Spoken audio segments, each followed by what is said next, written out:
He used to drink a lot. He didn't care for me, and he was very abusive. And I think he was seeing a lot of other women. And he refused to use protection when I asked him. Men used to beat up women.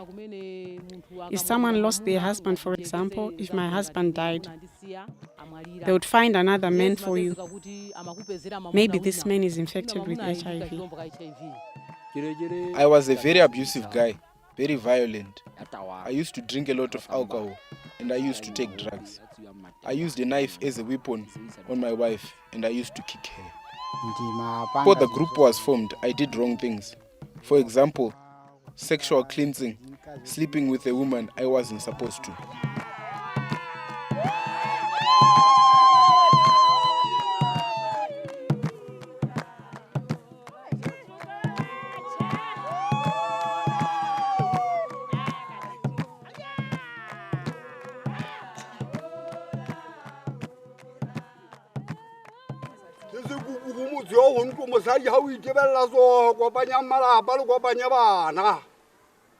Bona mo re nteng tsatsing la ka yellela re bua ka ho nena tlhekefetso wa tseba mo le kotu o bitswang ye itse sa tsebeng ha eno ke sa tsebeng gona ha ona mma ha ona ntatao ibe o tswa ka mo le kotu wa motho gobane ha ona ngwana ha ona ntate ha ona mme wa tseba bua le o qala ka ho senya ho ke buang ka hona go hona o ya sesole sa mmele wa motho go honka matla mothong.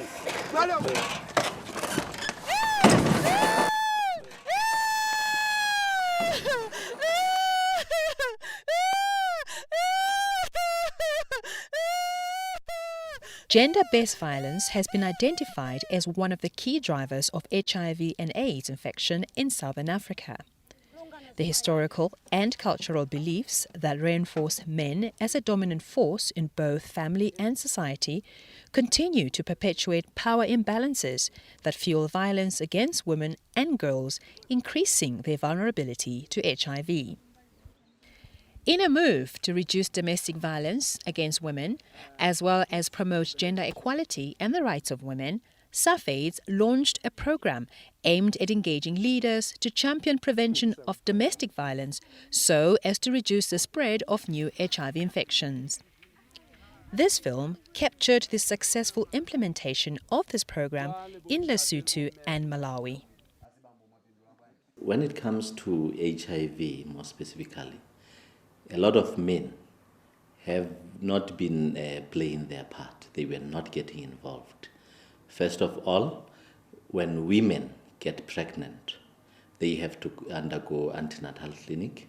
Most of the time, they go alone. Men don't get involved, simply because they are Basotho men who feel they don't have to be involved. They'll only be involved when the child is there. The major challenge is normally the perception of men on women, and the perception of men on the theme of violence. Yes, because they've always viewed it as part of them. There are some cultural practices in Africa that have left women exposed to HIV and AIDS. The project specifically identified men as protectors to spearhead the fight for the rights of women in their communities. In Lesotho, SAfAIDS worked with an organization known as Phelisanang Bophelong, PB, and in Malawi with Friends of AIDS Support Trust, FAST, as well as Gender Support Program. Involving men in the fight against HIV and the fight against domestic violence was not very easy. Men, being African men, they believe a woman has her place in the house and a man has her place, and a Mosotho man cannot be told by a woman what to do.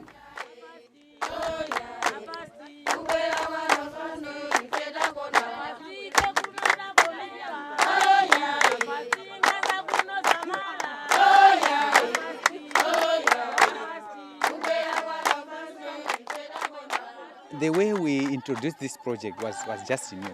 Because what we did first was like to call upon all traditional leaders in this area, conduct a dialogue with them.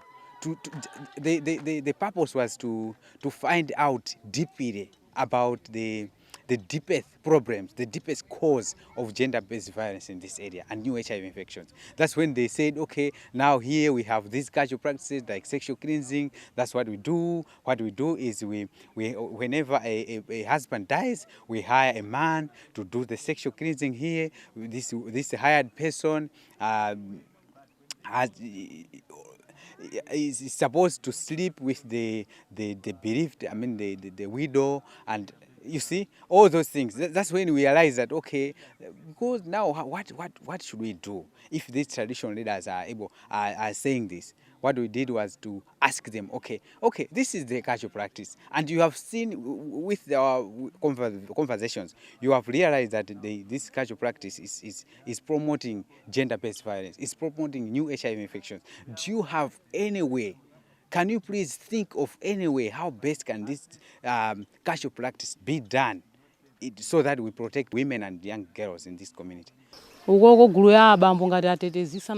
Before this project was launched, we had a lot of problems. For example, men used to beat up women. If someone lost their husband, for example, if my husband died, they would find another man for you. Maybe this man is infected with HIV. When FAST launched this project, they taught us that this was not right.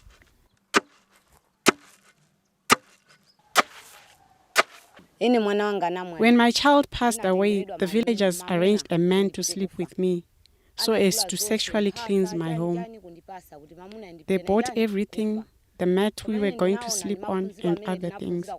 But because of the training from FAST, I decided that it was not right for them to give me a man I did not want to sleep with.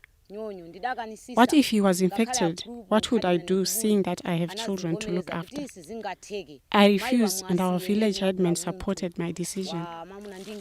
They eventually got a husband and wife to do the sexual cleansing. If it wasn't for the training, I would have accepted it, because I wouldn't have known that I was vulnerable to contracting HIV. When this project came, I was transformed, because this project helped me to protect me from HIV and AIDS. At the beginning, it was difficult. When you are starting anything, you meet with challenges. However, we went for training, and we were taught how to approach people and talk to them. We invite that person to our meetings. If that person continues with that behavior, we proceed to go to his house to talk to him. The training of traditional leaders and community-based volunteers in both Lesotho and Malawi was a key factor in bringing about change in the communities. Palombe district in Malawi is a good example of how leadership empowered through training dealt with the challenge of early child marriages. After the training I have done a lot to protect people in our village. There's a time when people came to my home and said there was a young girl, about 12 years of age, who was married to a 50-year-old man. The child was in grade 5. So I went and asked this man and this girl, and she said she was getting money from this man. This man had said he was going to marry her, but he was already married with 6 children.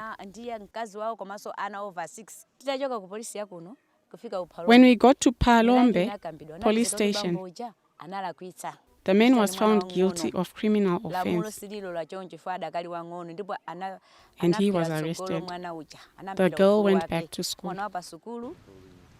We have been arresting people, so many people. Let's say in the past we were arresting many people because people were not civic educated about gender issues. Now they are well civic educated, and they are able to prevent cases on their own in their community. That means the arrest has been reduced. As a chief, I have Men as Protectors Club in my community. I told them that we expect all girls to go to school, that boys should be told this, and we go around the community to encourage everyone to go to school. We do not encourage girls to get married when they are still young. They must go to school because education brings about development.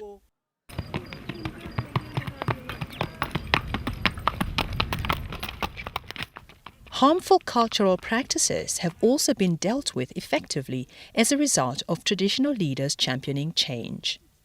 We've been championing this as a traditional leaders. I mean, we are the custodian of cultural issues. There were practices which has been used before from our forefathers and those who came after. But you see, when we are coming to this kind of HIV and AIDS, there are some measures we have to take in a manner of which we might be trying to eliminate it from people being affected. So, I mean, this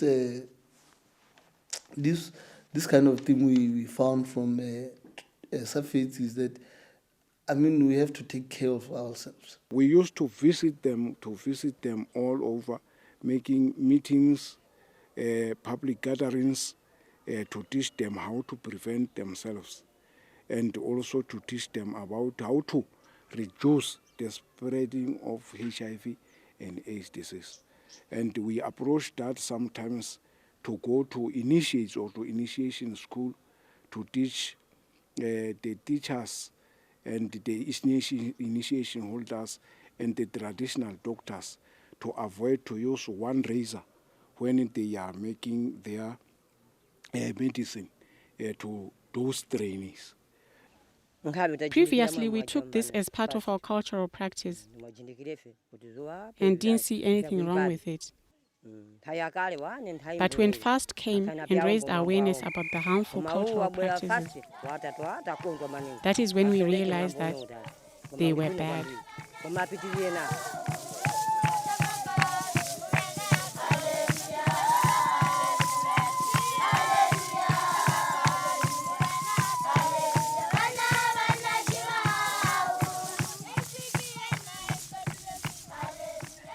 The training of leaders also focused on promoting women's rights through community dialogues. During our trainings, when we train them on these issues, we actually hammer a lot on issues of human rights. The men now understand that they have rights and women have rights too as human beings. So they are equal before the law, they are equal before God, and therefore they understand that you cannot ill-treat somebody simply because you are a man. You have to respect their rights. So that actually empowered women, because women who were scared of talking to their husbands because they are men, they now understand that we can sit down and talk to my man. In order to, promote gender equality as our mandate, this project has helped us to have, discussions with men, and they have come to understand that women are human beings as well, and they have the same equal rights with men. So that has made them to change their attitudes. They find that all those things that they believed to be women's, tasks, they now feel they can take part in the day-to-day duties in the home.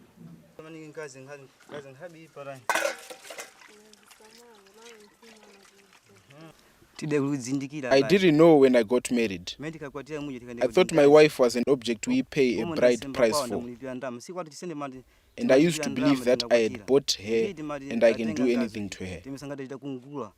When I joined the club, I was told that a woman is just like a man. You can do the same work as she does. When I am sick, my wife helps me. When she is sick, I also help her. Previously, if I asked him to cook, he would refuse. These days he cooks. The fighting was also stopped. We are now a role model in the community. So, what was it about the implementation of men as protectors that made it so successful in these two countries?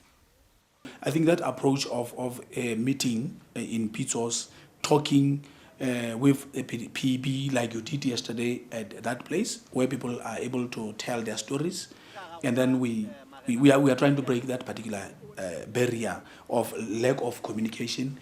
There has to be dialogue, continuous dialogue that will help unravel some things that really inhibit the progress of diminishing domestic violence. What made it effective, in my opinion, and successful is that we have been able to draw men into the program, which is something that was not happening before. We have been able to make men understand HIV better. We have made them understand that their women are partners. Therefore, they shouldn't ill-treat them. We have made them understand that they still have their power. I really attribute this wonderful job to my village leaders, my traditional leaders. They have done a recommendable job, especially by accepting to modify the harmful cultural practices, sexual cleansing, kupita kufa. Yeah, I really attribute this good job to them. It has worked so well because the project involved the communities themselves. First, and the rest of us stakeholders, they were just facilitators within the communities. So the project is owned by the community and accepted by the community. Working with stakeholders who made up the referral system also contributed to the overall success of this program.